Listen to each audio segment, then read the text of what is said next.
Hey there! Today we're going to be talking about 5 reasons we love Jinbe, the first knight of the sea. Number 5, Jinbe is a waterbender. I am a huge Avatar: The Last Airbender fan. There was no way I wasn't going to notice exactly what Jinbe was doing.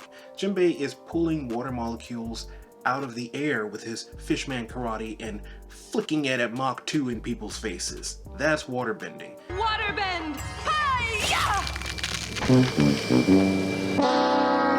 Now, he can't turn it into ice or control it and manipulate it and turn it into complex shapes, but he doesn't need to when he's sending torrents of water from the ocean and destroying whole ships in one attack.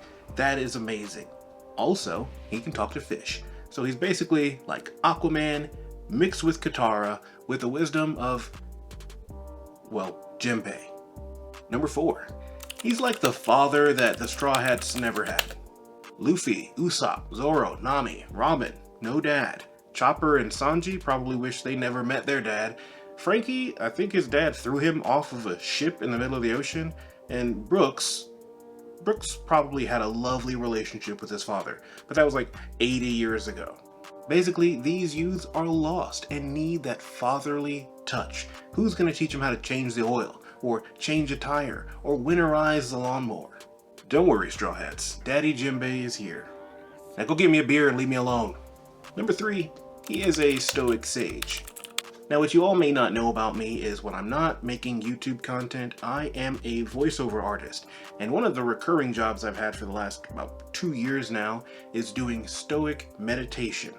Now, the stoic philosophers believe that every stoic should have a sage or a role model that they want to emulate or that they can look to as an example, basically. Jinbe pretty much fits all of the qualifications of a great sage, which is basically that he acts and thinks well. That's all you really need to do. Jinbe, just like the rest of the Straw Hats, has a tragic backstory, and added to that is a little bit of the racism that his people have suffered under, means that he's probably a little bit worse than everybody else's. Not that we want to quantify people's suffering. After losing his captain because his captain had some bigoted views of receiving blood transfusions from humans, and then seeing Otohime get assassinated in some sick attempt to try to start a race war, Jinbe pretty much had every reason to turn vengeful, but he held on to his beliefs that he wants to follow the vision of his captain. Not the bigoted ones. It would be all too easy to become vengeful and brutal, which he has been in the past, and you see how easy it would be because we see that in Arlong very early on in the series. But he decides that he wants to move towards a better path for him and his people and try to unify peacefully with the human race and his people. This leads me to number 2. He is a freedom fighter. Speaking of the Sun Pirates, Jinbe was a revolutionary.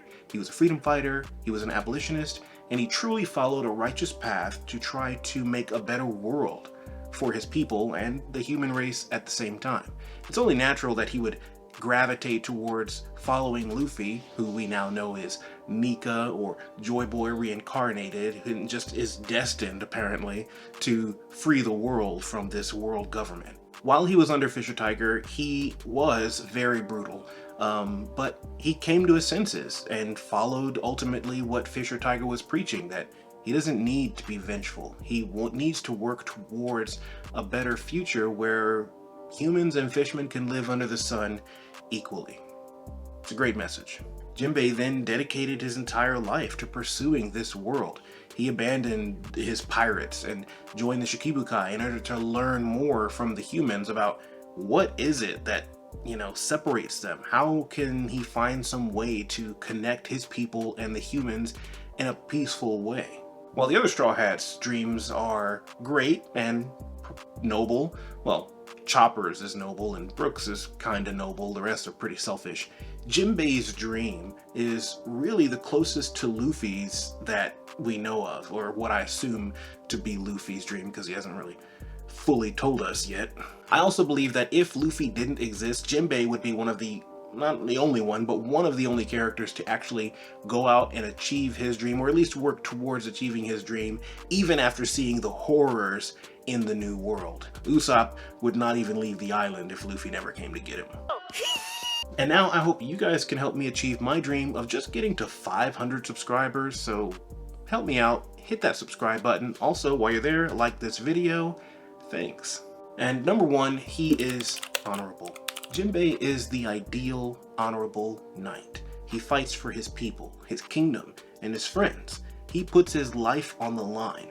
Within the first time he meets Luffy, he saved him from death 2 times. Once in his fight against the future Yonko, Blackbeard, and another time jumping in between him and an admiral who was literally trying to kill him and could have killed Jinbe in the process. Later in Fishman arc, he saves Luffy again by giving him a blood transfusion, which is unthinkable in that world because it's illegal, and that doesn't really bother him because he's a criminal, I guess. But it is also a great example to his people that times will need to change, and Jinbe is going to lead that way. So in a way, he saved many other future humans and fishmen that need a blood transfusion in the future because they're probably going to want to be like Jinbe.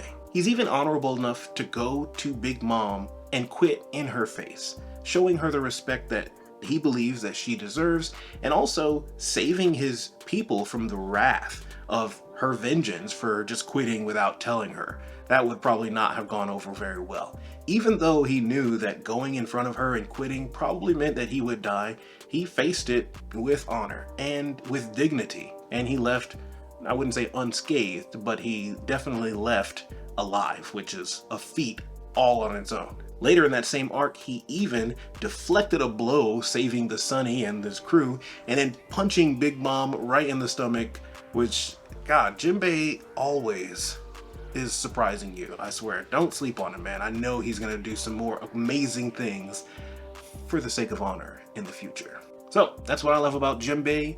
Let me know in the comments below what you love about Jinbe, and let me know what you think you're gonna see from Jinbe in the future. If you want to see more videos about me talking about what I love about the Straw Hats, click right here.